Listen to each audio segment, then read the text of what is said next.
보리수나무 한 그루가 있었습니다. 네란자라 강가, 지금의 인도 보드가야 지역.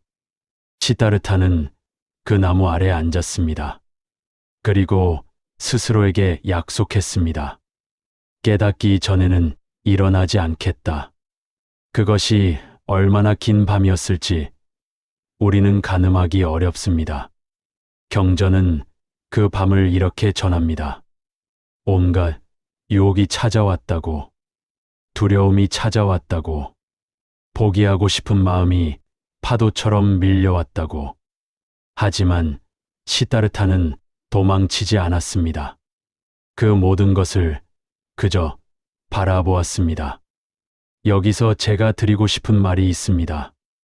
우리는 보통 고통이 찾아오면 두 가지 반응을 합니다. 하나는 도망치는 것. 술을 마시거나 유튜브를 틀거나 쇼핑을 하거나 무언가로 그 감각을 덮으려 합니다. 또 하나는 싸우는 것. 왜 나한테 이런 일이 생겼냐고, 이 감정이 빨리 사라져야 한다고 스스로를 몰아붙입니다. 그런데 시다르타가 그날 밤 보리수 아래서 한 것은 그 어느 쪽도 아니었습니다. 그냥 앉아 있었습니다. 두려움이 오면 아, 두려움이 왔구나 하고 바라보았습니다. 고통이 오면 아, 고통이 왔구나 하고 바라보았습니다. 싸우지도 피하지도 않고 그 바라봄 속에서 무언가가 스르르 풀리기 시작했습니다. 동이 트던 새벽. 시다르타는 깨달음을 얻습니다. 그 깨달음의 핵심을 한 문장으로 줄이면 이렇습니다. 고통은 밖에서 오는 것이 아니다. 안에서 온다. 더 정확히는 고통은 있는 것에서 오는 게 아니라 있는 것을 없애려 하거나 없는 것을 있게 하려는 그 몸부림에서 온다는 것. 법구경에는 이런 말이 있습니다. 마음이 모든 것에 앞선다. 마음이 주인이며 마음이 만들어낸다. 나쁜 마음으로 말하고 행동하면 고통이 따른다. 수레바퀴가 소의 발자국을 따르듯이. 이 말이 처음에는 조금 무겁게 들릴 수 있습니다. 마치 내 고통은 내 탓이다처럼 들릴 수 있으니까요. 하지만 부처님이 전하려 한 것은 책망이 아니었습니다. 오히려 반대입니다. 마음이 만들어낸다는 말은 동시에 마음을 바꾸면 달라질 수 있다는 말이기도 합니다. 당신이 지금 겪고 있는 이 고통이 영원히 고정된 것이 아니라는 뜻입니다. 바꿀 수 없는 운명이 아니라는 뜻입니다. 그것이 희망입니다. 이제 조금 더 구체적인 이야기를 해보겠습니다. 부처님은 깨달음을 얻은 후 처음으로 제자들에게 가르침을 전했습니다. 그 첫 번째 설법이 바로 사성제 스승디입니다. 네 가지 거룩한 진리. 어렵게 느껴지시겠지만 사실 이것은 아주 솔직한 이야기입니다. 첫 번째, 그 삶에는 고통이 있다. 아프다는 것을 인정하는 것. 부정하지 않는 것. 괜찮은 척하지 않는 것. 두 번째, 집지 고통에는 원인이 있다. 그 원인은 바로 가레카에, 즉 목마른 집착입니다. 더 갖고 싶은 마음, 잃고 싶지 않은 마음, 달라졌으면 하는 마음. 세 번째, 멸미의 고통은 사라질 수 있다. 그 원인을 알고 집착에서 손을 놓을 때 고통도 따라서 옅어진다는 것. 네 번째, 도더 그 길이 있다. 구체적인 방법이 존재한다는 것. 막연한 위로가 아니라 실제로 걸어갈 수 있는 길. 저는 이 사성제에서 가장 위로가 되는 부분이 첫 번째라고 생각합니다. 삶에는 고통이 있다. 이 말이 왜 위로가 될까요? 우리는 살면서 자꾸 이 사실을 부정하려 합니다. 고통을 느끼면 내가 잘못 산 것 같고, 남들은 다 괜찮은 것 같고, 나만 이렇게 힘든 것 같습니다. 그래서 더 힘듭니다. 고통 위에 내가 이상한 것 같다는 수치심이 쌓입니다. 그런데 부처님은 말합니다. 아니다. 이것은 삶의 본질이다. 누구도 예외가 없다. 그 말 한마디에 얼마나 많은 사람들이 어깨를 내렸을까요? 틀린 것이 아니었습니다. 약한 것이 아니었습니다. 고통을 느끼는 것은 살아있다는 증거였습니다. 여기서 잠깐 한 가지를 함께 해보고 싶습니다. 지금 이 순간 당신의 마음속에 가장 무겁게 자리한 것이 무엇인지 떠올려 보십시오. 사람일 수도 있고 상황일 수도 있습니다. 아직 오지 않은 미래에 대한 불안일 수도 있고 이미 지나간 과거에 대한 후회일 수도 있습니다. 그것을 억지로 없애려 하지 마십시오. 그냥 이름을 붙여 보십시오. 아, 지금 나는 두렵구나. 아, 지금 나는 외롭구나. 아, 지금 나는 지쳐 있구나. 그 이름을 붙이는 순간 신기한 일이 일어납니다. 그 감정이 나를 집어삼키던 것에서 내가 바라볼 수 있는 것으로 조금씩 바뀝니다. 감정에 끌려다니던 내가 감정을 바라보는 내가 됩니다. 이것이 마음 챙김의 첫걸음입니다. 시다르타가 보리수 아래서 한 것이 바로 이것이었습니다. 두려움을 없애려 한 것이 아니라 두려움을 바라본 것. 그 바라봄 속에서 두려움은 스스로 힘을 잃었습니다. 집착을 내려놓는다는 것이 과연 무엇을 의미하는지, 그것이 포기와 어떻게 다른지, 그리고 오늘 하루 당신이 실제로 해볼 수 있는 아주 작은 것 하나를 함께 찾아가겠습니다. 서두르지 않겠습니다. 천천히 함께 걷겠습니다. 내려놓는다는 말을 오해하는 분들이 많습니다.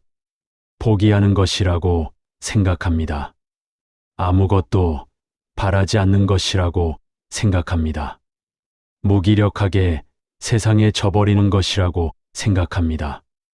그런데 부처님이 말한 내려놓음은 그런 것이 아니었습니다. 강물을 다시 떠올려 보십시오. 강물은 흐릅니다. 누가 막아도 흐릅니다. 바위가 있어도 돌아서 흐릅니다. 강물은 바위와 싸우지 않습니다. 바위를 원망하지 않습니다. 그냥 흐릅니다. 내려놓음이란 이것입니다. 흐르는 것을 흐르게 두는 것, 변하는 것을 변하게 두는 것, 내가 통제할 수 없는 것에 더 이상 내 에너지를 쏟지 않는 것, 그것이 포기가 아니라 지혜입니다. 시다르타가 출가하던 날 밤으로 다시 돌아가 보겠습니다. 그가 궁을 나선 것은 삶을 포기해서가 아니었습니다. 오히려 반대입니다. 그는 삶을 너무나 진지하게 마주하고 싶었기 때문에 나선 것입니다. 화려한 것들 뒤에 가려진 진실을 보고 싶었던 것입니다. 우리도 마찬가지입니다. 내려놓는다는 것은 삶에서 도망치는 것이 아닙니다. 오히려 삶을 있는 그대로 마주할 용기를 갖는 것입니다. 좋은 것은 좋은 것으로, 나쁜 것은 나쁜 것으로, 기쁨은 기쁨으로, 슬픔은 슬픔으로, 어떤 것도 억지로 바꾸거나 부정하지 않고 그냥 있는 그대로 보는 것. 그 시선이 생기는 순간 신기하게도 마음이 조금 가벼워집니다. 법구경에 이런 말이 있습니다. 1000번의 전투에서 1000명을 이기는 것보다 자기 자신 하나를 이기는 자가 진정한 승리자다. 이 말이 처음에는 자기계발 문구처럼 들릴 수 있습니다. 스스로를 더 채찍질하라는 말처럼 들릴 수 있습니다. 하지만 부처님이 말한 자기 자신을 이긴다는 것은 자신을 혹독하게 다스리는 것이 아닙니다. 자신의 욕망과 두려움에 끌려다니지 않는 것. 감정의 파도에 휩쓸리지 않고 그 파도를 바라볼 수 있는 것. 바다는 늘 파도를 만듭니다. 폭풍이 오면 파도는 높아집니다. 하지만 바다 깊은 곳은 언제나 고요합니다. 당신의 마음도 그렇습니다. 표면에서는 파도가 칩니다. 불안이, 두려움이, 분노가, 슬픔이 출렁입니다. 하지만 그 아래 어딘가에는 움직이지 않는 고요한 곳이 있습니다. 수행이란 그 고요한 곳을 찾아가는 여정입니다. 그렇다면 우리는 어디서부터 시작해야 할까요? 거창한 것이 필요하지 않습니다. 절에 가야 하는 것도 아닙니다. 수십 년 수행을 쌓아야 하는 것도 아닙니다. 오늘 밤 딱 하나만 해보시길 권합니다. 자리에 앉으십시오. 혹은 누우셔도 좋습니다. 눈을 감으십시오. 그리고 지금 이 순간 몸에서 느껴지는 것 하나에만 집중해 보십시오.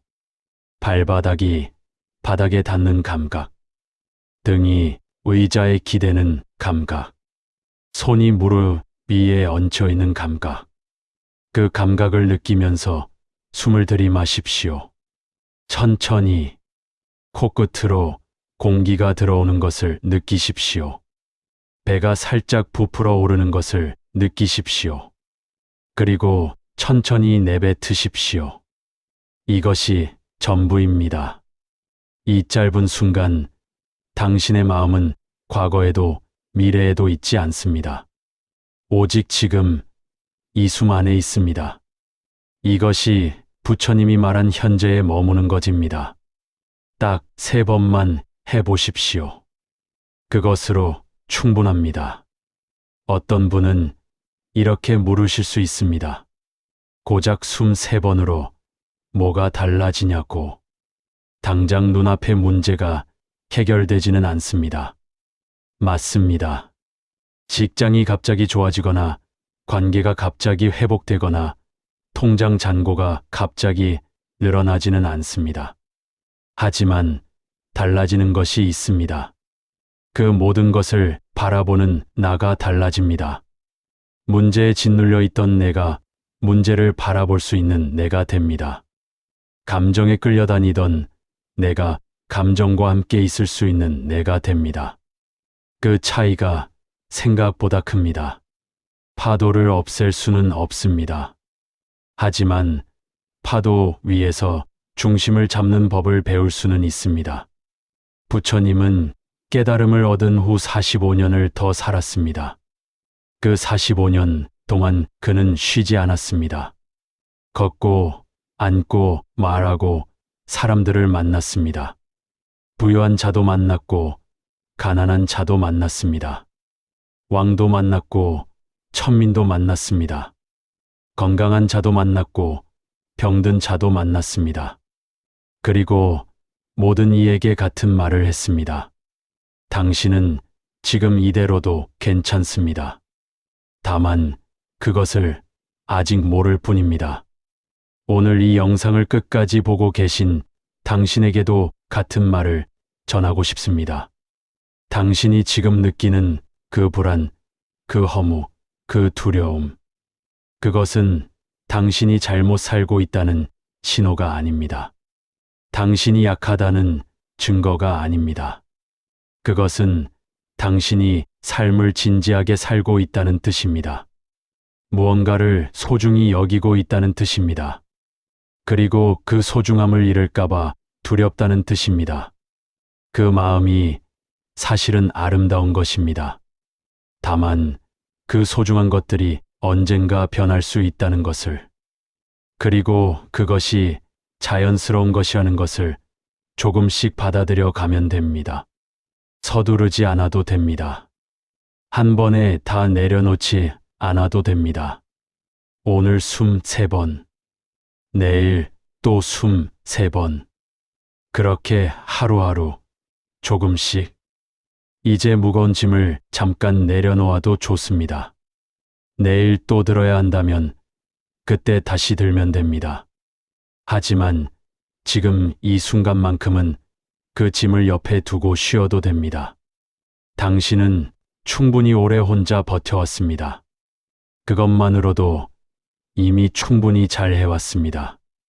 보리수나무 아래 앉았던 그 청년처럼 지금 이 자리에서 그냥 한번 앉아보십시오. 도망치지 않아도 됩니다. 싸우지 않아도 됩니다. 그냥 지금 여기에 있으면 됩니다. 그것이 시작입니다. 오늘도 이긴 영상을 끝까지 함께 해주셔서 감사합니다. 다음 영상에서는 집착을 내려놓았을 때 실제로 삶이 어떻게 달라지는가에 대해 더 깊이 이야기 나누어 보겠습니다. 천천히 또 뵙겠습니다.